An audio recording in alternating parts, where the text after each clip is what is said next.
আরেকটি সবক, হজ এবং কুরবানির সবক কোরআন ও হাদিসের মধ্যে পাওয়া যায় যতটুকু, অসংখ্য আয়াত এবং হাদিস। এর মধ্যে রয়েছে আল্লাহ পাক রব্বুল আলামিন বলেছেন, কুল ইন্না সালাতি ওয়া নুসুকি ওয়া মাহইয়ায়া ওয়া মামাতি লিল্লাহি রাব্বিল আলামিন। আল্লাহ রাব্বুল আলামিন বলেন, হে আমার নবী, আপনি বলে দেন, ইন্না সালাতি, নিশ্চয় আমার নামাজ, ওয়া নুসুকি, আমার কুরবানি, আমার হজ। নুসুকি অর্থ হলো কুরবানি এবং হজ। আর এক অর্থ আছে, সমস্ত ইবাদতকে নুসুক বলা হয়। তাহলে আমার কুরবানি, আমার হজ, আমার যাবতীয় ইবাদত, ওয়া মাহইয়ায়া, আমার জিন্দেগি, ওয়া মামাতি লিল্লাহি রাব্বিল আলামিন, আমার জীবন, আমার মরণ কার জন্য নিবেদিত? কথা কয় না, কার জন্য? আল্লাহর নাম নিতে শরম, আল্লাহর জন্য নিবেদিত। আমার নামাজ, আমার কুরবানি, আমার হজ, আমার মরণ, আমার জীবন, সব কিছু আল্লাহ রাব্বুল আলামিনের জন্য নিবেদিত। সুতরাং কুরবানি হবে আল্লাহর জন্যে, হজ হবে আল্লাহর জন্যে। নিয়তটা পাকাপুক্ত করতে হবে। সহিহুল বুখারীর হজ এবং কুরবানি খুব সন্নিকটে এসে পৌঁছেছে। আমাদের এই দেশে শনিবার ইনশাআল্লাহ কুরবানি অনুষ্ঠিত হবে। হজ এবং কুরবানি এ দুটো ইবাদত হচ্ছে ঈমানের অগ্নি পরীক্ষার অপূর্ব নিদর্শন। হজ এবং কুরবানি ঈমানের অগ্নি পরীক্ষার অপূর্ব নিদর্শন এবং শিরিক মুক্ত ইবাদত, শিরিক মুক্ত ঈমান এবং শিরিক মুক্ত জিন্দেগির সবক দেওয়া হয়েছে হজ এবং কুরবানির মধ্যে।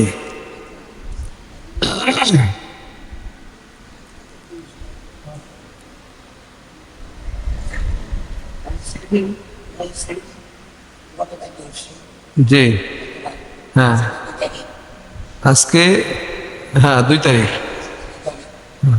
শনিবার হলো 10 তারিখ।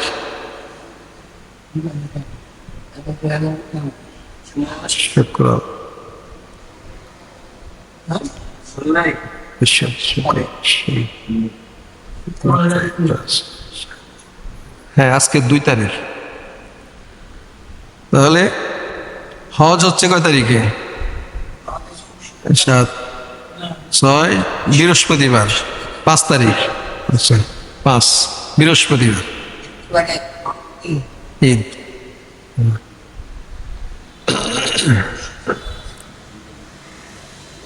হজ এবং কুরবানি ইব্রাহিম আলাইহিস সালাম এবং ইসমাঈল আলাইহিস সালামের অনেক স্মৃতি স্মরণ করা হয়েছে।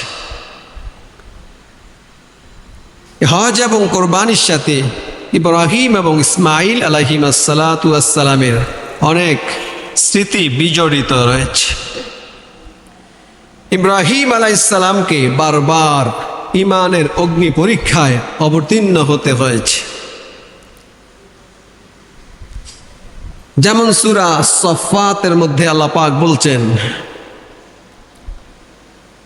ইব্রাহিম আলাইহিস সালাম তার বৃদ্ধ বয়সে আল্লাহ পাকের কাছে প্রার্থনা করছেন একটি সন্তানের জন্য। 90 বছর হয়ে গিয়েছে, তার সন্তান হয় না। আল্লাহ পাকের কাছে এভাবে চাচ্ছেন,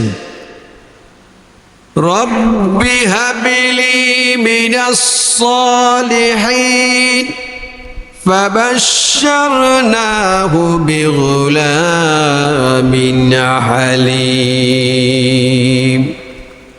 ইব্রাহিম আলাইহিস সালাতু ওয়াস সালাম আল্লাহ রব্বুল আলামিনের কাছে চেয়েছেন, রব্বুল আলামিন আমাকে একটি নেক সন্তান দান করো।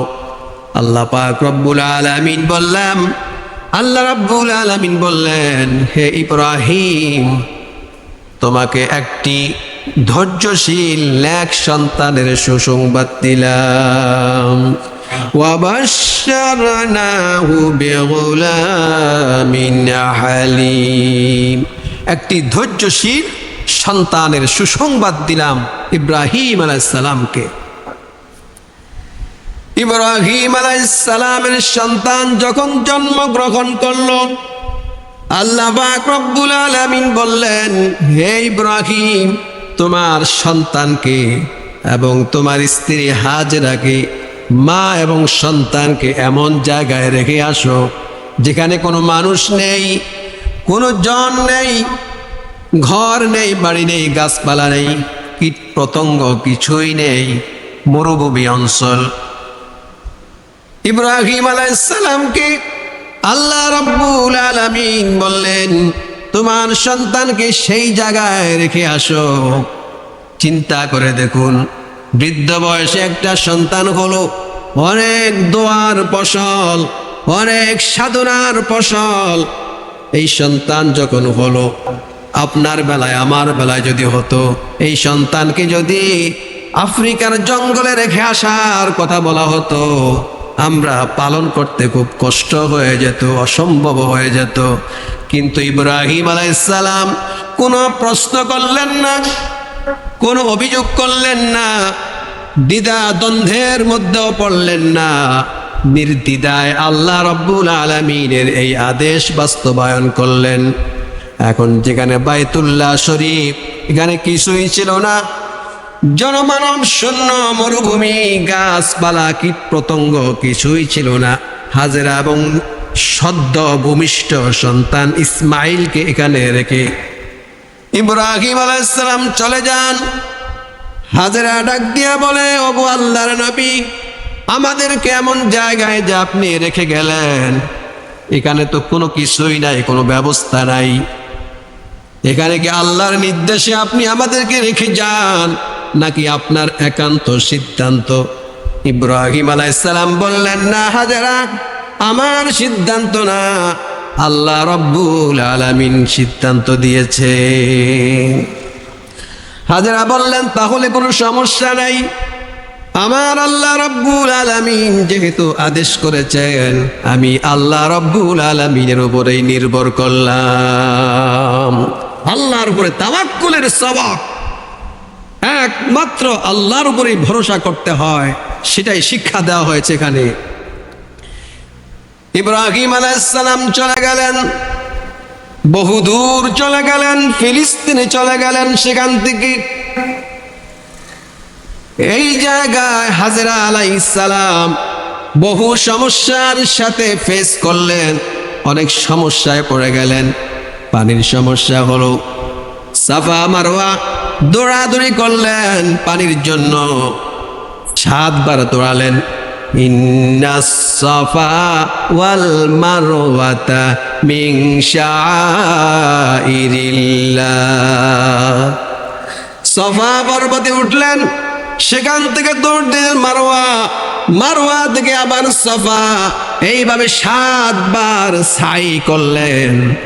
আল্লাহর কাছে দৃশ্যটা অত্যন্ত মনোমুগ্ধকর হয়েছে, পছন্দ হয়েছে। আল্লাহ রাব্বুল আলামিন হাজী সাহেবদের জন্য, উমরাকারীদের জন্য ওয়াজিব করে দিয়েছেন। সুবহানাল্লাহ। এখানেও স্মৃতি রয়েছে, ইসমাইলের স্মৃতি, হাজেরার স্মৃতি। এরপরে ইসমাইল যখন একটু বড় হলেন, পিতার সঙ্গে দৌড়াদৌড়ি করতে পারেন, চলাফেরা করতে পারেন, এমন বয়সে যখন উপনীত হলেন, আরেকটা অগ্নি পরীক্ষা আসলো। ইব্রাহিম আলাইহিস সালামের জীবনে বারবার অগ্নি পরীক্ষা আসে। নমরুদের অগ্নি পরীক্ষায় ইব্রাহিম আলাইহিস সালাম 100 রেজাল্ট পেয়েছেন। সন্তানকে মরুভূমিতে রেখে আসার পরীক্ষায় 100% বিজয় হয়েছেন। এবার আরেকটা আরো কঠিন পরীক্ষায় তিনি অবতীর্ণ হচ্ছেন। আল্লাহ রাব্বুল আলামিন তাকে অগ্নি পরীক্ষায় ফেলে দিয়েছেন। এটা হলো ঈমানের অগ্নি পরীক্ষা।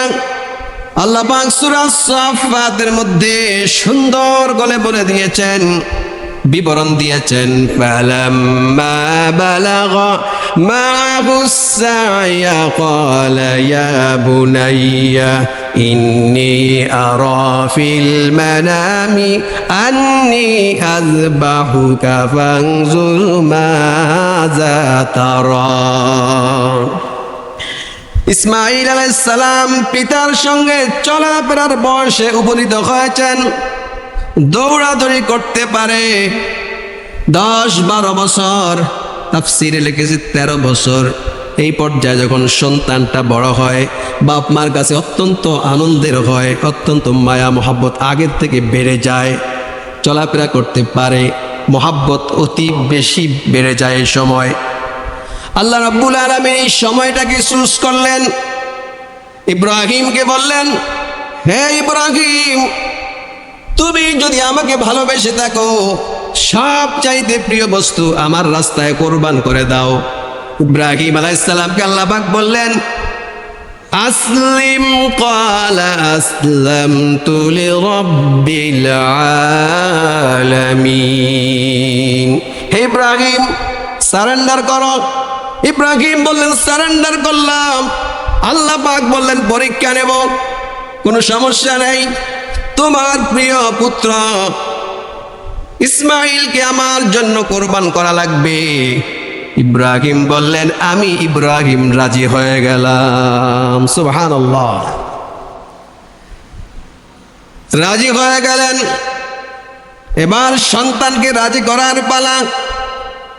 সন্তানকে ডেকে বললেন, ইন্নী আরা বিল মানামি আন্নী আযবাহুকা ফানজুর মাযা তারা।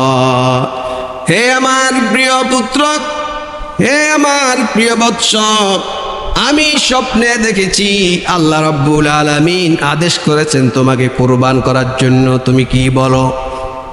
সন্তান, ছোট্ট সন্তান, 13 বয়সের সন্তান, একটু চিন্তাও করলো না, ভয়ও পেল না, সঙ্গে সঙ্গে বললেন, ফাফআল মা তু'মার, ফাফআল মা তু'মার। হে বাবা, যা স্বপ্নে দেখেছেন আল্লাহ রাব্বুল আলামিন আপনাকে যা অর্ডার করেছেন, আপনি দেরি করবেন না, বাস্তবায়ন করে দেন। সুবহানাল্লাহ বললেন না? পারবেন? খুব মামুলি মনে হচ্ছে না? খুব সাধারণ মনে হচ্ছে সন্তানকে জবাই করে দেওয়া। সন্তানও রাজি হয়ে গেল, বাবা তো আগেই রাজি। এবং সন্তান বললেন, আমার হাত পা বাঁধা লাগবে না, জোর জবরদস্তি করা লাগবে না, সাতাজিদুনি ইনশাআল্লাহু মিনাস সাবিরিন। আপনি যখন আমাকে জবাই করবেন, কুরবান করবেন, আমি নাড়াচাড়া করব না, অধৈর্য হব না। যারা পৃথিবীতে ধৈর্য ধারণ করেছে তাদের কাতারে আমাকে পেয়ে যাবেন। ফালাম্মা আসলামা ওয়া তাল্লাহু লিল জাবিন ওয়া নাদাইনাহু আন ইয়া ইব্রাহিম ক্বাদ সাদ্দাকাতার রুইয়া ইন্না কাযালিকা নাজজিল মুহসিনিন। পিতা এবং পুত্র যখন আল্লাহ রাব্বুল আলামিনের আদেশের সামনে সারেন্ডার করল, কুরবান দেওয়া এবং কুরবান হওয়ার জন্য যখন উভয়ে প্রস্তুত হয়ে গেল, আল্লাহ রাব্বুল আলামিন আসমান থেকে আহ্বান করলেন, আইয়া ইব্রাহিম, হে ইব্রাহিম, ক্ষান্ত হও, তোমাকে আমি পরীক্ষা করতে চেয়েছিলাম, তুমি বিজয় লাভ করেছো, বিজয় লাভ করেছো, কোরবান করা লাগবে না। আমি আল্লাহ রাব্বুল আলামিন ইসমাঈলের জন্য ফিদিয়া দিয়ে দিলাম, জান্নাত থেকে একটা প্রাণী দিয়ে দিলাম। আল্লাহ পাক বলেন, ইন্না হাযা লাহুয়াল বালাউল মুবিন। এটা ছিল সুস্পষ্ট পরীক্ষা, একটি কঠিন পরীক্ষা। আল্লাহ পাক রব্বুল আলামিন সন্তানকে ইসমাইলকে সরায় দিলেন সুরের নিচ থেকে, এবং জান্নাত থেকে একটা দুম্বা দান করলেন। বিজিবিহিন আযীম, মহান একটি কুরবানি দান করলেন। সন্তানের পরিবর্তে দুম্বা কুরবান হয়ে যায়, সন্তান বেঁচে যায়। আল্লাহর ইচ্ছা ছিল ইমানের পরীক্ষা করার জন্য, সেই পরীক্ষায় পিতা এবং পুত্র উভয়ে উত্তীর্ণ হয়ে গেলেন। সুবহানাল্লাহ। সেখান থেকেই কুরবানির প্রচলন ঘটলো। সাহাবীরা জিজ্ঞাসা করলো, ইয়া রাসূলুল্লাহ, কুরবানিটা কি?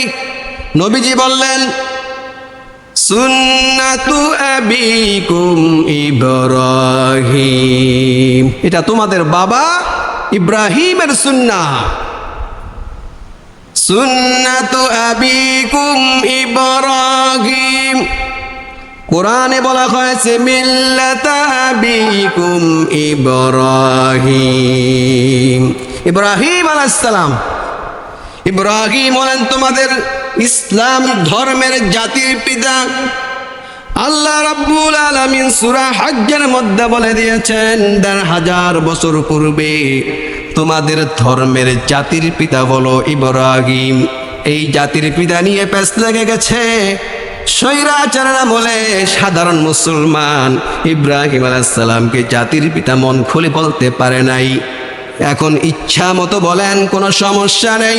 আমরা স্বৈরাচারের আমলেও বলেছি, ফেরাউনের আমলেও বলেছি, নমরুদের আমলেও বলেছি, আরো যত বড় শাসক আসুক না কেন বলেই যাব জাতির পিতা ইব্রাহিম। ঠিক কি না?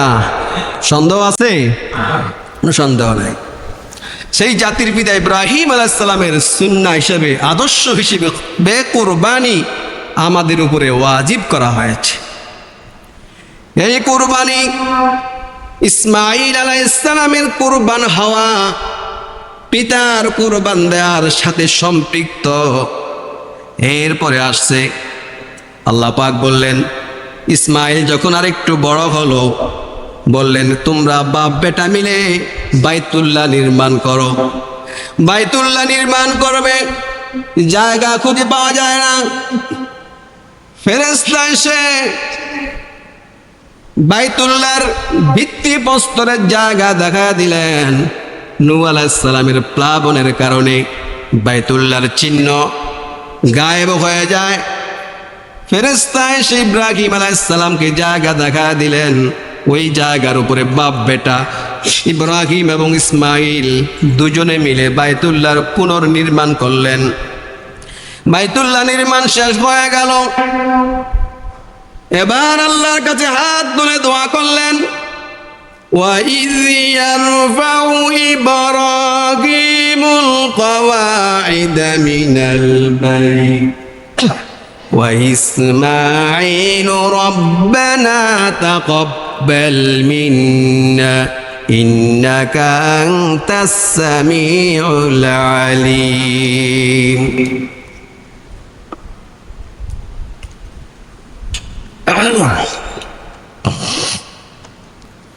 বাইতুল্লাহর নির্মাণ যখন শেষ হয়ে গেল, আল্লাহর কাছে হাত তুললেন, বললেন রব্বুল আলামিন, এই যে বাইতুল্লাহ নির্মাণ করলাম তোমার হুকুমে, এখানে আমাদের কোনো কৃতিত্ব নেই, আমাদের কোনো কর্তৃত্ব নেই, আমাদের কোনো বাহাদুরি নেই, পুরাটাই তোমার, পুরা ক্রেডিটটা তোমারই।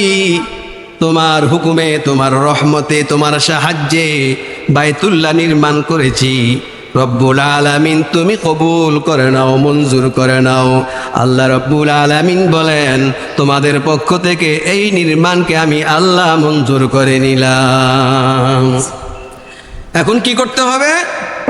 আল্লাহ রব্বুল আলামিন বলেন, সূরা হজ্জের মধ্যে আল্লাহ পাক বলেন, হে ইব্রাহিম, তুমি ঘোষণা করো জাবালে আবি কুবাইস, আবু কুবাইস পর্বতে উঠো, সেখানে উঠে ঘোষণা করে দাও, পৃথিবীর মানুষকে জানায়া দাও, সবাই যেন বাইতুল্লাহ শরীফে হজ করার জন্য হাজির হয়ে যায়। ইব্রাহিম আলাইহিস সালাম বললেন, এখানে তো মানুষ নাই, কে শুনবে আমার আওয়াজ? আল্লাহ রাব্বুল আলামিন বলেন, ইব্রাহিম, ঘোষণা দেওয়ার দায়িত্ব তোমার, আর আমি আল্লাহ রাব্বুল আলামিন প্রত্যেকটা মানুষের কর্ণকুহরে তার আওয়াজ পৌঁছিয়ে দেব।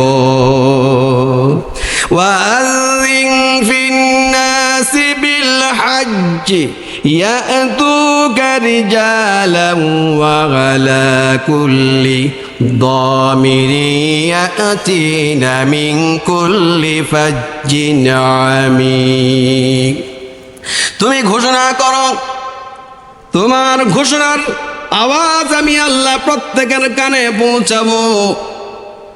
তোমার এই ঘোষণার আওয়াজ শুনে মানুষ পায়ে হেঁটে আসবে, ঘোড়ার উপরে চড়ে আসবে, ওটের উপরে চড়ে আসবে, এত দূর দূরান্ত থেকে আসবে। আস্তে আস্তে তাদের ঘোড়া ওটগুলো দুর্বল হয়ে যাবে, এত দূর থেকে তারা আসবে। মুফাসসিরিন কিরাম লেখেন, ইব্রাহিম আলাইহিস সালাম যখন এই আওয়াজ দিলেন, হজের জন্য আহ্বান করলেন, হজের আজান দিলেন, এই আওয়াজ সমস্ত বনি আদমের যারা এখনো রুহের জগতে আছে তাদেরও কানে, যারা জীবিত আছে তাদেরও কানে, প্রত্যেকের কানে আল্লাহ রাব্বুল আলামিন আওয়াজটা পৌঁছায়া দেন। এই আওয়াজটা পৌঁছানোর পর যার সামর্থ্য হয় বাইতুল্লাহ যেতে পারে, তার উপরে আল্লাহ রাব্বুল আলামিন হজকে ফরজ করে দেন। আর এই যে আল্লাহ পাক ইব্রাহিম আলাইহিস সালামের মাধ্যমে যে আহ্বান করছিলেন, ওই আহ্বানের জবাব বাইতুল্লাহ গিয়ে হাজী সাহেবরা এইভাবে দেয়, লাব্বাইকা আল্লাহুম্মা লাব্বাইক লাব্বাইকা লা শারীকা লাকা লাব্বাইক ইন্নাল হামদা ওয়ান নি'মাতা ওয়াল মুলকু লাকা লা শারীকা লাকা লাব্বাইক। রব্বুল আলামিন, তুমি যে আহ্বান করেছিলে বাইতুল্লাহ আসার জন্য, আমি বান্দা তোমার কদমে হাজির হয়ে গেলাম। সুবহানাল্লাহ। যেতে মন চায়? কি বলেন? কারা কারা যেতে চান? হাত তোলেন। আল্লাহ তাআলা কবুল করেন, আমিন। সেখানে যায়া হাজী সাহেবরা লাব্বাইক বলে আল্লাহকে বলেন যে, আল্লাহ তুমি যে আমাকে ডেকেছিলে আমি হাজির হয়ে গেছি। এইভাবে বান্দার উপরে হজ ফরজ হয়ে যায়। যার কাছে টাকা পয়সা আছে, কি পরিমাণ টাকা, আসা যাওয়ার খরচ, 1 মাস বা 45 দিন বাড়িতে যেই খরচ লাগে এই পরিমাণ খরচ, আসা যাওয়ার খরচ, এই পরিমাণ যদি টাকা থাকে আপনার উপরে হজ ফরজ। ফরজ হলে দেরি করা যায় না, দেরি করলে গুনাহ। আর দেরি করতে যায় যদি অ্যাক্সিডেন্ট করেন, অর্থাৎ দুনিয়া থেকে চলে যান, আল্লাহ নবীর স্পষ্ট বাণী, ফালা আলাইহি আইয়ামুতা ইয়াহুদিয়ান আও নাসরানিয়ান, সে ইয়াহুদি হইয়া মরক অথবা নাসারা খ্রিস্টান হইয়া মরক, এটা আল্লাহর কিছু আসে যায় না, রসুলেরও কিছু আসে যায় না। এই জন্য দেরি করতে নাই। হায়াতের কোনো বিশ্বাস নাই, নিঃশ্বাসের কোনো বিশ্বাস যেহেতু নাই, ফরজ হওয়ার সাথে সাথে দেরি না করে হজ করা। বুড়া হয়ে গেলে হজ করব, মেয়েটা বিয়া দিব, ছেলেগুলা বিয়ে করাবো, জমি জমা বন্টন করব, সব কিছু গোছায় নেব, এমন কোনো অপশন ইসলামের মধ্যে নাই। আবার কয় এখন যদি হজ করি তাহলে হজ তো রাখতে পারবো না, হজ রাখা না রাখার বিষয় এখানে নাই। তাহলে এখন আপনি কালেমা পড়লেন কেন? কালেমা তো রাখতে পারবেন না, মৃত্যুর আগে বললেই তো হয়। কথা বলেন ঠিক না বেঠিক? কালেমা যদি রাখতে পারি হজও রাখতে পারবো, নামাজ যদি রাখতে পারি তাহলে হজও রাখতে পারবো। এই জন্য হজ যখন ফরজ হবে আদায় করাও তখন ফরজ। দেরি করলে ওয়াজিব তরক করার গুনাহ হবে, না করে মারা গেলে ইয়াহুদি অথবা খ্রিস্টান হওয়ার সম্ভাবনা আছে। আমার ভাইরা,